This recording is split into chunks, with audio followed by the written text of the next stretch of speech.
বিসমিল্লাহ, রান্না শুরু করলাম। এখন মাছগুলো আমি আগে থেকেই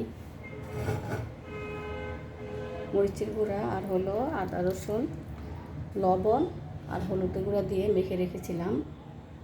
20 মিনিটের মতো হবে। এখন আমি মাছগুলো ভেজে নিয়ে রান্না করবো কাঁঠালের বিচি দিয়ে।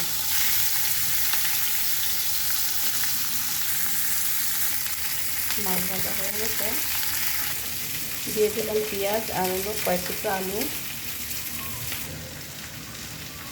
1 চামচ পরিমাণ তেল দিব, যেহেতু মাছ ভাজার মধ্যে তেল আছে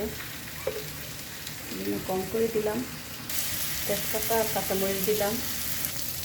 পেঁয়াজ আর আলু হালকা ভাজা হয়ে গেছে, এখন দিয়ে দিব আদা রসুন,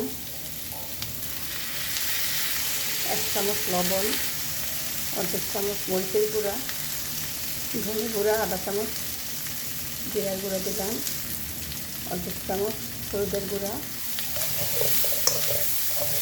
কষানোর জন্য অল্প করে পানি দিব। মশলাগুলো কষানো হলে কাঁঠালের বিচিগুলো দিয়ে দিব।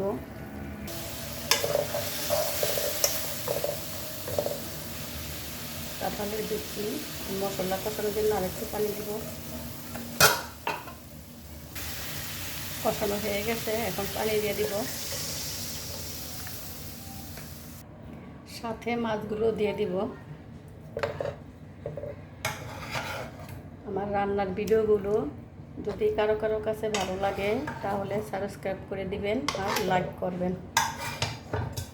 লাইক দিয়ে দিবেন।